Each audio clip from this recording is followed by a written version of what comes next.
Hey there, I'm Joseph Aleo, and welcome to Mage the podcast. Today, we're kicking off a new segment where we talk with folks who really live and breathe magic, sharing the wisdom on how you can sprinkle a little enchantment into your game. Joining us are two wonderful guests, Douglas Rushkoff, a media theorist and host of the Team Human podcast, and Richard Metzger, a lifelong seeker of the occult and host of the Magic Show and Disinformation. Before we dive into our conversation with Douglas and Richard, let me share a bit about myself, since you might be hearing my voice for the first time. I started Mage the podcast 6 years ago because I was curious about the world of Mage, and at the time, I couldn't find much about it on podcasts or YouTube. So I started this podcast to teach myself about the game. I met Adam Simpson online, and he soon became my co-host, and then Terry Robinson joined the fun as the other co-host, and their chemistry really brought the show to life. So I stepped back to support them from behind the scenes with the website, social media, and the nuts and bolts of it all. Sadly, we lost Terry last month. We're still heartbroken, and we're planning a memorial show in his honor. If you'd like to share any memories or even a quick voice memo from your phone about Terry, please send them to magethepodcast@gmail.com. We'd love to include them in his memorial. Thanks. Now, let's get to today's show. Our first guest is Douglas Rushkoff. I discovered Douglas when I read his book, Media Virus, back in the day. He talked about how media was reshaping our community and culture, a message that really stuck with me. His latest book, Program or Be Programmed, 11 Commands for the AI Feature, is an update to his earlier work, urging us to control technology rather than let it control us. All right, let's go have a chat with Douglas about magic. Howdy, Douglas. Today, we're diving into the wonderful world of magic. What is magic? Where does magic culture stand these days? And how can we breathe life into magic, into role-playing games like Mage, the Ascension? But before we jump in, what I'd like to do is just start at the beginning. So how did you first get introduced into role-playing games, and when did you realize that magic was something that you could tap into yourself? I guess I want to understand what you mean by magic and what's the assumed relationship between fantasy role-playing and magic. In other words, when you say magic, you mean like Aleister Crowley and chaos magic and people doing sigils and spells and focusing rituals and things to influence the reality in which they live, right?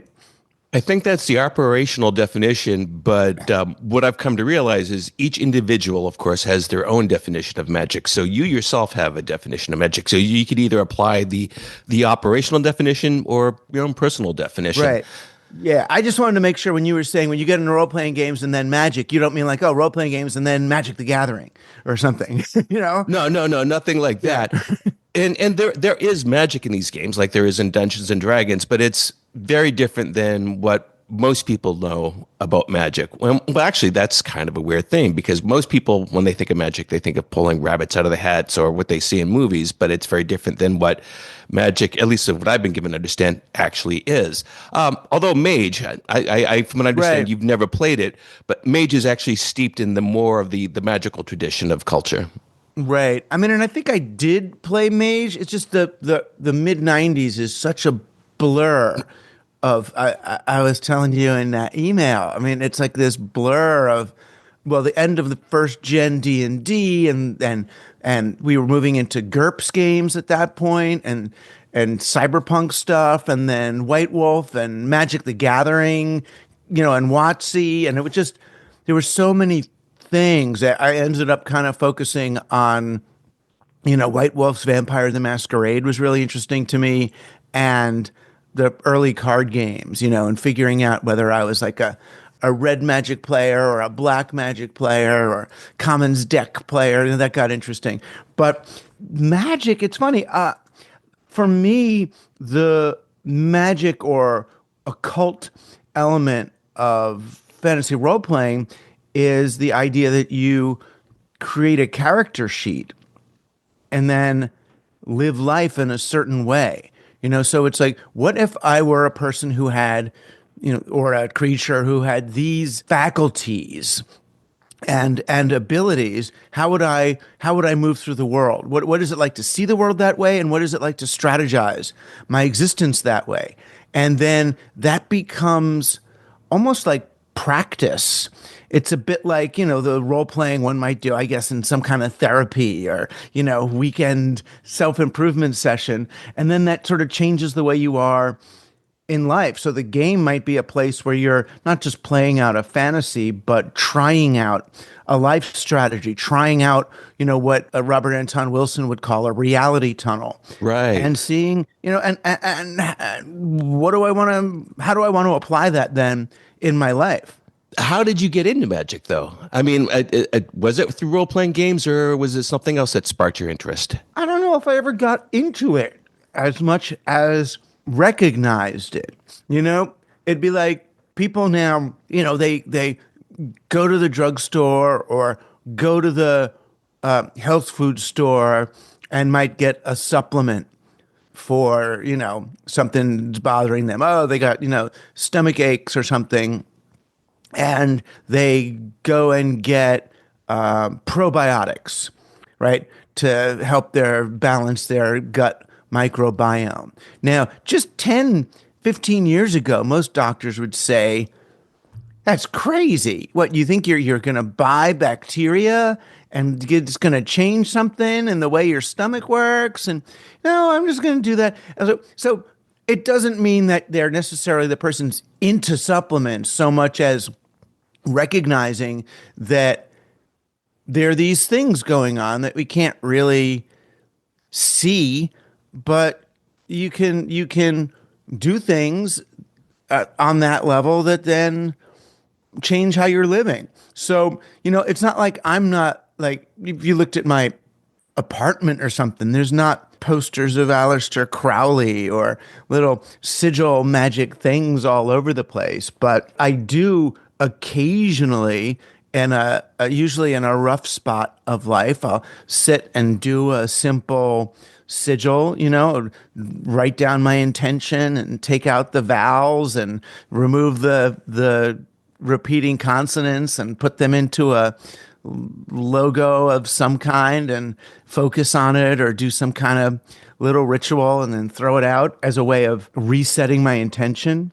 I mean, I guess what got me into magic was, in that sense, was Genesis P. Orridge. They was a great industrial musician and occult influenced person, and I played in their band, and we were good friends for 10 or 25 years, and they had a very occult sensibility. Or I became friends with Grant Morrison, a comic writer who's very magic aware. I guess he would consider himself magical in the stricter sense, but not like it's something different from life. It's like once you understand that magic of a certain sort of magic is real, then it's really just, oh, you mean the way my ability to set my intentions and my ability to recognize the patterns that are going on around me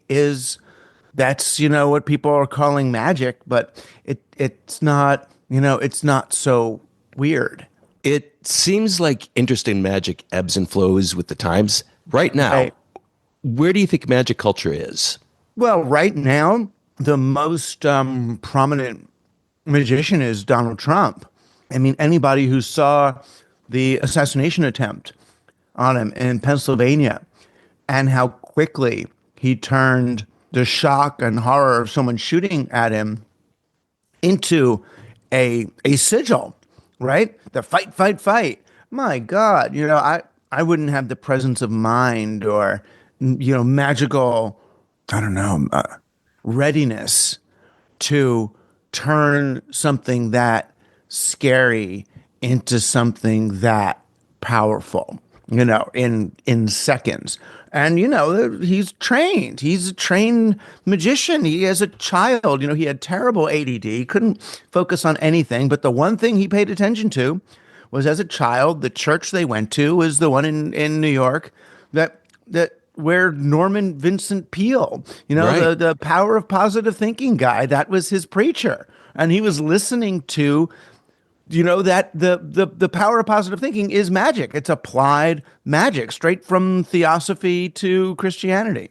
My example with Trump, and this is less extreme, and this was in the early days when he was running for his first term as a president, but he was in front of a crowd of people, might have been New York, and he said, how many people promised to vote for me? And most of the people in the crowd rose their hands, and he goes, all right, well, promise is a promise. You can't go back on that. It was a very simple thing, but like most people, once they make a promise, that is an obligation that they are going to fulfill. And I just sat there dumbstruck, like, wow, that is magic. Right. Well, yeah. Well, it's basic, magical programming. It's neurolinguistic programming. It's all the stuff that you see. I mean, it got really popular after Reagan with things like The Secret, and the various forms of channeling and things, and neurolinguistic programming, and speed seduction was another one. All of these kind of applied, kind of hand-to-hand persuasive or hand-to-hand persuasion techniques, stuff that they figured out in sales and Ericksonian hypnosis and EST and the Landmark Forum and what was his name, Tony Robbins and his whole thing. Those were all, or are all, magical, at least magical style ways of operating ourselves and operating others. Just the amount of weird or spirituality or that you put around it is really, it may be different, and some people may not see it as magic at all, but as a kind of a technology. I mean, for me, what makes it more magic than engineering, which is, I feel like Trump uses it largely as it in with an engineer's intent to get very specific results. I feel like people who are more truly magical or occult or kind of more spiritual about their magic have an openness. So it's like, yeah, I kind of intend this, but I'm not going to overstate or over-articulate the way in which I want things to work out. So in other words, you wouldn't necessarily do, I mean, I feel like someone who's engineering the world in a way, in an intentional way, like Trump might say, there's this woman I like, I'm going to do a sigil to get that woman. Where more of my kind of more, I guess, magical, spiritual, open, less manipulative person might say, all right, I'm going to do a sigil to bring love into my life, the love that I want, rather than knowing better than the universe what love should come into my life. So if I'm going to do a ritual for love, I'm sure I'm hoping it's that one, that I happen to like right now, but I'm putting a little bit more trust in the sort of the underlying patterns of chaos to get, something a little bit less prescriptive. Have you ever read Ursula K. Le Guin's A Wizard of Earthsea? It's a really old novel. It goes back to, I think, maybe late 60s, early 70s. No, I haven't. And like three or four, you're weird. See, let's talk about magic. The three or four people told me to read it like in the last few days. It's a great book, and it's about as thick as your finger, but it's information dense. But she was heavily influenced by Taoism. And one of the themes about that book, and I'm not going to spoil anything because it's a wonderful book, and you should actually give it to your daughter to read. It's a book for all ages. But one of the themes is the main character sort of wrestles between doing magic for selfishness, for his own gain, and for pride and vanity. And the other part is working within the ebb and flow and pattern of nature and reality. And what you just said sort of spurred the memory of that book. So, yeah, I guess I'm doing something to spur a lot of people's memory of that book right now. I would read it. It's a wonderful book. You mentioned before that you don't recall playing Mage. Maybe you didn't at all. And that's actually no problem at all because it gives you a fresh perspective. And what got me thinking about magic and role-playing games, I'm going to bring it back to that, was that in a recent interview with Alan Moore about his new book, The Great Win, which I haven't read because it's thick as a phone book. Yeah. he said that if we stumbled into magic in real life, like stepping through a cabinet into another world and meeting a talking lion, let's say, he said that it would probably overwhelm us. There would be crying, vomiting, therapy, the whole 9 yards. And then on the flip side, you got Grant Morrison, and in his comic book, The Invisibles, he suggested that anything beyond what we know would either go unseen or get folded into our existing framework of reality. So, given your background with magic, your personal relationship with it, how might game masters, how might storytellers and their players bring magic to life in their games? I mean, it depends. It's interesting. Whether you mean how can dungeon masters convey the magical sensibility to the players or to the people. In other words, do you mean how do we configure a game in a way that helps leave people with a more magical understanding of the world at large? In other words, is that sort of what you're thinking, or is it more just sort of how do we help promote some more sort of magical sensibilities in gameplay, or maybe that's the same thing. I deliberately left it open-ended. My original intent in the question is, and as I said, Mage is indebted to the magical tradition, so that's already sort of baked into it. But as, say, the civilian, and I don't mean that sarcastically, but the person who comes in this game that has no familiarity with that magical tradition, how might they bring that in? That was my original intention, but then I realized magic is so nebulous and open-ended. It's like, well, I'm going to leave it up to Doug to interpret what this question might mean. I mean, from what I remember with Mage, which was interesting, it was like there were these spheres, right? Right. That like entropy. And, you got it. Yeah. So it's interesting. So, I mean, everybody had sort of different levels of competency or familiarity with different ones of those spheres. And I guess the thing that made magic or Mage more magical than, say, Dungeons and Dragons Dungeons and Dragons is a character-based thing where you write down your character sheet and then that's who you are. Do you know what I mean? By having the spheres out there, it makes it kind of more real time who you're going to be and what qualities of matter in the universe you're going to call upon at any time. It makes your choices like more like opening doors of possibility than realizing character traits. So you can look at, interestingly, like you could look at Dungeons and Dragons as following almost the Aristotelian rules of drama, right? Where the character has a tragic flaw that gets realized or recognized in the reversal at the very end of the play, right? Oedipus insists he must see the truth. He must see the truth. I must see the truth. And everybody's saying, Oedipus, you don't want to see the truth. You don't want to know. Don't do it. Don't do it. And eventually he finally sees the truth that he's the one who killed his father and married his mother. And he's like, oh my God, and rips his eyes out because he doesn't want to see it anymore. So the tragic flaw was his need to see. And that's sort of the way fantasy role-playing games are, is you've made these choices in your character sheet, and a good dungeon master and the probability laws of the dice will eventually, either hoist you on your own petard because you decided I was going to have no intelligence, but everything into physical strength, and then I couldn't outwit a mouse, or that your strength ends up being the thing that wins you the game or wins you that battle. It's that sort of cause and effect, where the magic system is more, or the mage system is more, I think, more improvisational. Do you know? It's oh yeah.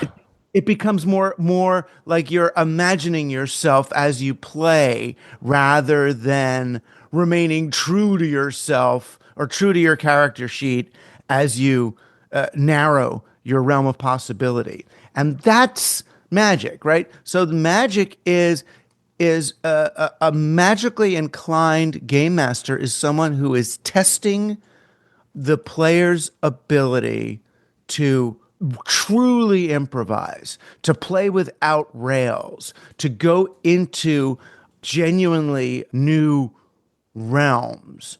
That's what magic is. When Crowley or somebody would do big vision quest things. I mean, you do a banishing spell to make yourself safe, and then it's basically like a DMT trip. You go, and he was an explorer, an adventurer. So the same way he would go to Tibet and climb Mount Everest or something, you would get really high or really out there, and then traverse new realms. So the dungeon master, it's almost fooling people into helping them feel competent and safe enough to go off the rails. That's perfect. It's not exactly what I was looking for because I didn't know what I was looking for, but I think that's perfect. Well, if you don't know what you're looking for, then it has to be perfect. Yeah. So before we wrap things up, I know you've always got some project or other in the works. So is there anything you'd like to share? And if so, where's the best place for people to go online to keep up with you? Gosh, it's a good question. I'm just trying to figure out what's the best way to keep in touch with me. Especially these days.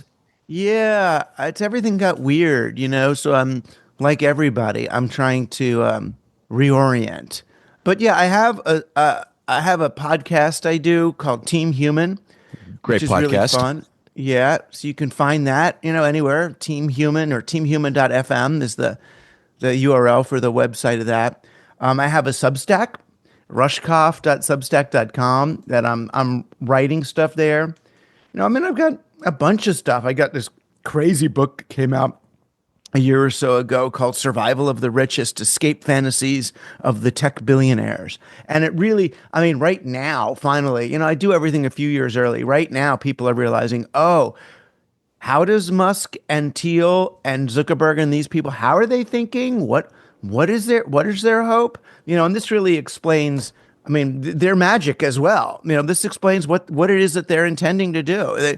They see humanity as the larval stage of evolution and themselves as the next one. And they really are looking at how to leave us behind as they go up to the cloud or off to Mars or wherever they're going to survive. And it's I think it's important for people to understand the mindset driving these guys who are now perhaps going to be running the government. Another kind of magic. So you can find me in those places. Just type Rushkoff anywhere and you'll find me. All right. And I'm not 100% of this, but I think actually Elon Musk played Mage the Ascension back in the day, which doesn't surprise me. Well, we got to ask him. Well, maybe I have him on the show. So, Douglas, I sure do appreciate you spending time with us today and sharing your thoughts on magic. Thank you. Oh, thanks. Thanks for what you're doing. Our next guest is Richard Metzger, a real character in the world of television and writing. You might know him as the host of Disinformation, and nowadays he's the guy behind The Magic Show, a sprawling documentary project crafted by occultists for fellow occult enthusiasts. Richard was also the creative force behind the Disinformation Company, known for its quirky current affairs and conspiracy exposés, and Dangerous Minds, which served up the best in the fresh, the strange, and the wild side of pop culture. Just a quick note, Richard and I began our chat over Zoom, but my audio went haywire, so we switched to a phone call. That means the sound might be, a little rough. But hey, as a little bonus, Richard's dogs are joining in on our conversation. All right, let's get to talking magic with Richard. Hi, Richard. Today, we're going to dive into the wild and wonderful world of magic, and we're going to talk about what magic is, where does magic culture stand today, and how we can breathe life into magic into our role-playing games like Mage, the Ascension. But before we get into it, let's start at the beginning. You have no familiarity with role-playing games. Well, familiarity, yes, but you never played them. But when did you realize that magic was something that you could tap into yourself? At a very young age. I identified with characters on Bewitched and stuff like that, when I was 5, and Merlin and characters like this. And I can't tell you why that is, but that was the case with me. And so I had an interest in it. Just, I guess you would say that that's sort of on an aesthetic level, but also just a very natural. I gravitated towards it very naturally in that way.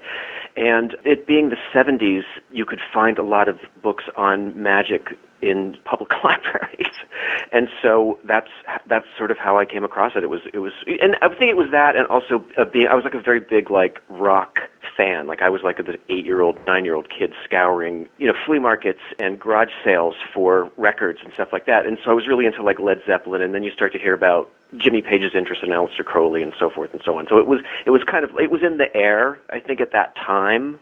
And certainly, was the sort of holdover of, what sort of begins in the 60s and sort of coming forward into the 70s. Also, there's counterculture stuff. So all of that magical, those books, all of that kind of stuff, really the detritus, if you will, from the 60s, it was there in the used bookstores and in the garage sales when I was a young kid, and I found it through that. What I find interesting about that is how mainstream it was. I think Time Life had like a whole series on the occult that you could find. Well, it wasn't just Time Life. I mean, there was Man, Myth, and Magic was the famous example. And I think that was Cavendish. It was a British publisher who did that. And but the thing that's crazy about that is you could buy Man, Myth, and Magic. You bought it. Initially, it was like a magazine, and then they sold it as like volumes of an encyclopedia. There were 24 of them, 23, and then an index. And those you could buy at grocery stores in America, and you could buy them at Walmart, not Walmart, Walgreens. And you could buy them at like a Kroger. That's where I saw them. And I can remember vividly being in a Kroger with my mother. And if you know what the first Man, Myth, and Magic cover is, it's like this demonic portrait that's done by Austin Osman Spare, right? And they had that, and it was like this big cardboard, end cap with like stacks of this book. And you think back, I grew up in Wheeling, West Virginia. Who the hell would want that there? I have that book. Yeah, right. But obviously people thought, somewhere along the line, people who come in looking for groceries are also going to want an occult encyclopedia. What do you think was going on at the time that made it so mainstream? In the 60s, that it just sort of, a lot of that stuff opened up, it started to get I think a lot of it was a publishing phenomenon, a lot of those books that came into print or came back into print, there was the whole concept of, public domain books. I remember when I was like really young, there was seeing in the high school library, not even in the public library, in the high school library, the librarians had chosen to stock, I guess, if you will, carry Crowley's Magic and Theory and Practice and the Book of the Sacred Magic of Abramelin the Mage. Oh, that's crazy. Here's like a grimoire that you can find just in just typical suburban, Rust Belt high school in the 70s. I want to take this back to Bewitched for a second. Was there a character in particular that really resonated with you? No, just the idea of it. But especially when she would how she would go to like the witch conventions and stuff like that. Right. Those kind of moments that there was that existed. Let's tackle the big question. What is magic really? It's willpower. I would say 80% of it is willpower. It's wanting something to happen very badly, and the methods that you would go about getting that thing or event or whatever it would be to occur or happen are varied. But I think the biggest part of it is the will. And, the Crowleyan definition, the accepted definition of magic. Some people try to paraphrase it, but it's the art and science of causing change in conformity with will. It's figuring out, what you want to make happen, and then how to make that happen. And my definition of it would be to go towards more modern, scientific and technological methods of working magic than, Eye of Newt or, running around in a dervish circle or something like that. I mean, those things can be effective. I'm not saying that they wouldn't be, but that's not my style. And that's not where I would go with it. We were talking about magic in the 70s, and it seems like there is an ebb and flow with the interest in magic. So right now in 2025, what do you think is the state of magic culture right now? Well, in pop culture, it's the biggest it's ever been. There's a greater interest in magic than there ever has been before in human history. And, and there's a lot of reasons for that, everything from just the internet and easy availability of these kind of books that you no longer have to, spend, tremendous amounts of time and money and effort to, track down. They're all just out there for you can just click on them and read them. That's one thing. Harry Potter books being another. There's all kinds of, there's all of this, Doctor Strange, it's in the MCU, all of these things.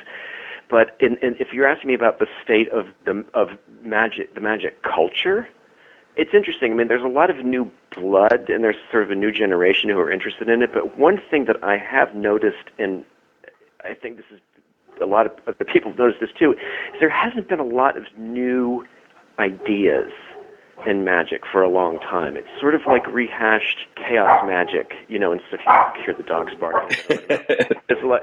It's a lot of it's rehashed chaos magic. So it's ideas that were groundbreaking and still are very valid. I don't mean to imply that they're not, but I'm saying is that the culture right now is, if you go and look at what are the books on Amazon that have come out about magic, a lot of it is sort of regurgitating chaos magic in various ways, or Aleister Crowley explainers, stuff like that, and not a lot of new thought about how to do magic now. Most of it's talking about 20th century styles of magic and not 21st century, and I think that's a problem. I've heard people say that is a problem for culture at large, that it's just about a bunch of regurgitation and there's not a lot of progress and new thought about, anything really. I don't know if that's true, but that's what's been said. Well, I think if you look at, I think of the top 10 films of last year, 8 of them were sequels. Not a lot of new movement in movies or music. It's just a lot of rehash of the same. Do you have any thoughts why that might be? No, I don't. I mean, to be perfectly honest, I just know that I've noticed it. When you think about it, I mean, a magical technique is a difficult thing to kind of come up with a new twist on. Well, I will say that, to be fair. You yourself, you've never played role-playing games. A lot of people have it, but just a little curious, why did you never get into, say, Dungeons and Dragons or anything like that?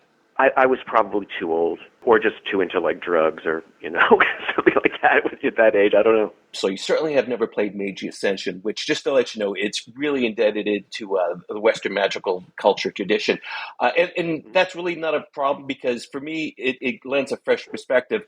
And what got me thinking about magic and role-playing games was an interview with Alan Moore. He's got this book called The Great When, and it's a huge, huge book. I plan to read it this year.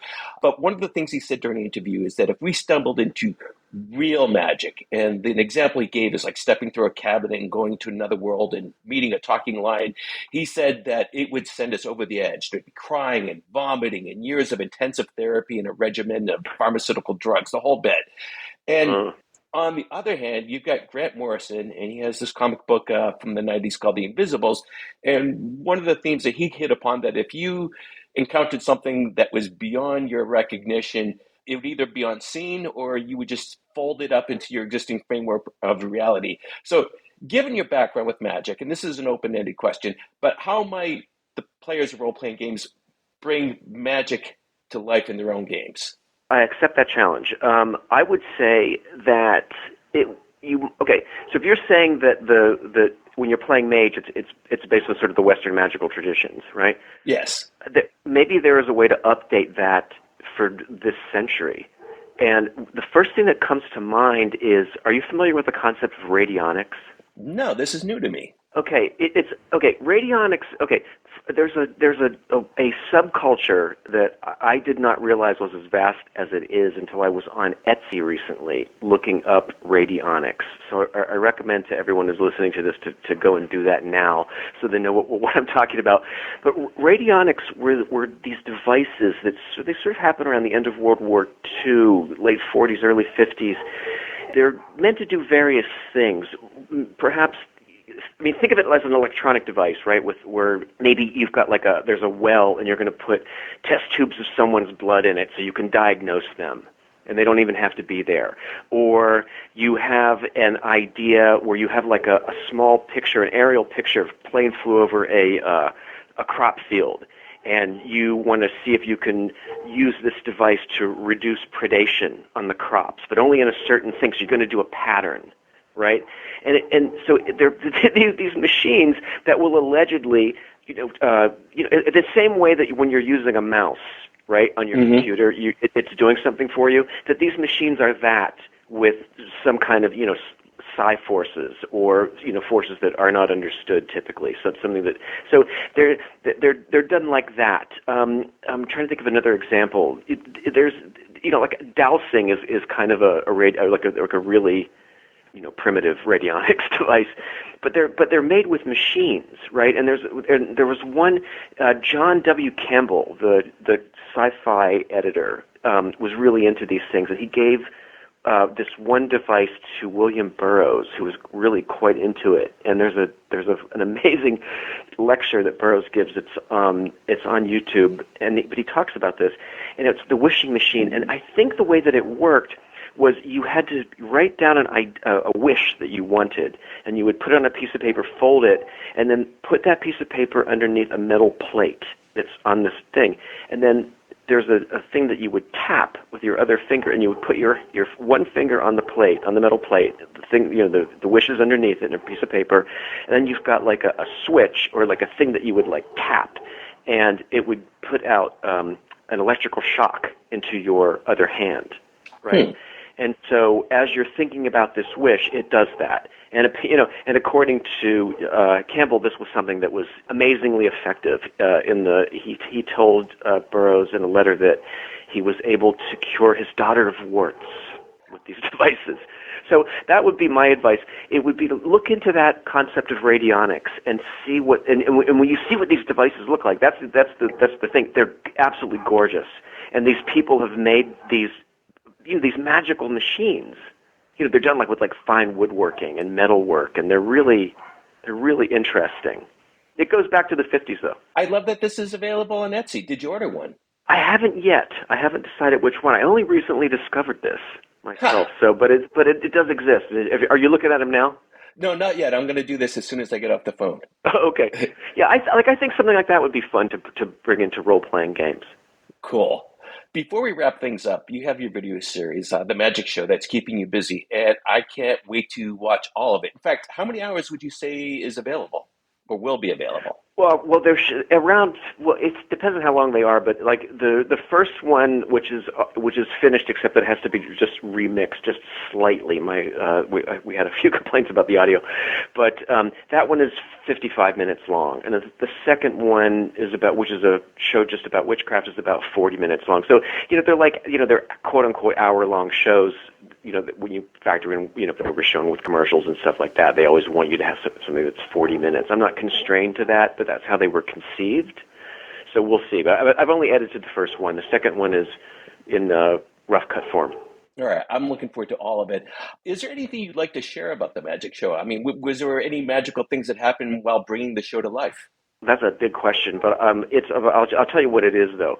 I interviewed, I think in the end, 55 people for this show. We have around 60 hours now of interviews that we used to cut it down, and it's a big conversation, right? It's not like it's not it's weird. It's like it's my TV show and I'm the quote unquote host of it, but it's not really about me. It's a big conversation, and I try to remain out of it as much as possible. I do minimal voiceover, so it's people talking, and so where one person says something and then the next person will pick it up. So it's kind of like that. Like when you read like an oral history, like a book like Please Kill Me or Edie or something like that, where one person starts the story, then the next person tells a paragraph. It's like that.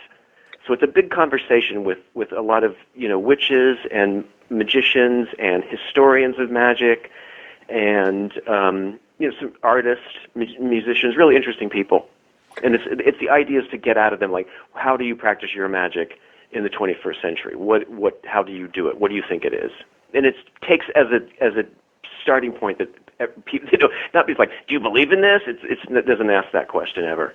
I believe I heard an interview where you said that a lot of the people that you interviewed were new to you. So how did you find a lot of these people? Well, Instagram, for instance, in terms of like witches, you know what I mean? Like you're going to find that that's the dominant media, that people who are professional witches, that's the way that they work, It said in the show that the average person doesn't have access to a witch. They just can't walk down to the witch store at the bottom of the hill and talk to a witch. So it's an online phenomenon. And so Instagram is the way that works, the best, because the person who is sort of seeking the advice of a witch or the services of a witch can sort of look at that person and see what they're all about on their Instagram page and see, okay, this is the person. This person has the style I'm looking for, or I like this person, they seem like a nice person, all of the various ways that you might choose a witch, but it works like that. That's what I would say. All right, cool. I will definitely do that. And just to let you know some of the people that I'm going to be interviewing in the future about this topic, I called from your list. Like, I'm going to be talking to Arden Lee later on today. Oh, great. She's terrific. You'll love her. She's very articulate, and she's wonderful. And Arden, it's interesting, too, because she doesn't consider herself a witch, by the way. She considers herself a chaos magician. She's Grant Morrison's magical heir. Those are his words. I think the two of them are collaborating on a magic project. I won't tell you about it. I'll let you ask her, but they're collaborating on something. All right, that's great. I'm definitely going to do that. Which I think is going to be really, really cool. All right, Richard, I know you're a busy guy, and I appreciate you taking time talking with us. But for people listening, if they want to learn more about you or about the Magic Show, where's the best place online for people to keep up with you? I'm going to launch a Substack soon. So I've got magicschool.net, magic with a K, that will basically link to that. So within a couple of weeks, probably by the time that this is out, I'll have that up. So yeah, Magic School, and then Magic Show will get people to the Kickstarter. All right, I will definitely subscribe. So, Richard, I sure do appreciate you spending time with us today and sharing your thoughts on magic. My pleasure. That's a wrap for today's show. A big thanks to Douglas and Richard for sharing their down-to-earth insights on magic and how we bring it into our games. Next month, we'll keep the theme going with Arden Lee, a chaos magician and, as Richard mentioned, Grant Morrison's magical heir. Be sure to tune in 2 weeks when Puka joins us to share one of the podcasts Terry worked on before he left us. As I mentioned earlier, we're planning a memorial show for Terry. If you have any memories or a quick voice memo about him, please send them to magethepodcast@gmail.com. We'd love to include your thoughts. Our executive producers assisted with this episode. Thank you, Oracles, Derek Semsick, Jason Vines, Dron Cap, Ben Bandelo, Shan Gallagher, the crew of Erebus, McHale, Puka G, Christopher Phillips, Guy Stewart, Buck Gregory, and Bad Company. Much gratitude to Arcmasters Berto, Simon Strand, Wolf Larison, Leroy Broyce, Mark, Morgan Aaron, Andrew Edelstein, Brad O. the Blue, and Dan Sevenson.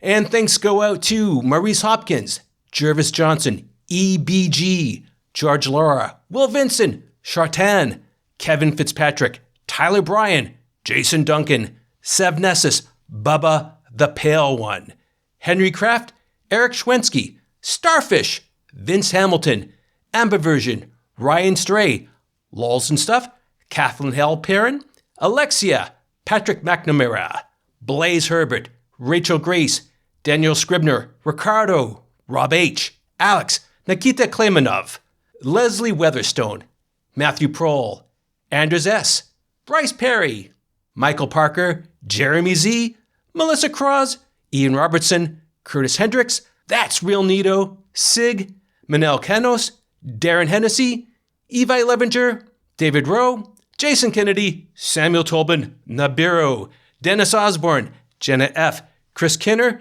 Gray Trilig H., Daniel Cuppen, Ryan Kennedy, Ia Bull, and Stephen Carton. And hey, if I missed anyone, I apologize. We're still getting back on our feet after Terry left us. If you want to become an executive producer for Mage the Podcast, it will help us keep producing episodes like this one. You would also become a member of our own council to discuss upcoming projects. The link in the show notes at magethepodcast.com will get you started. And while you're there, if you want to follow our social media accounts on Threads, Mastodon and Blue Sky, and Instagram, same place, magethepodcast.com. Okay, thanks everyone for listening. Until next time, truth until paradox, baby.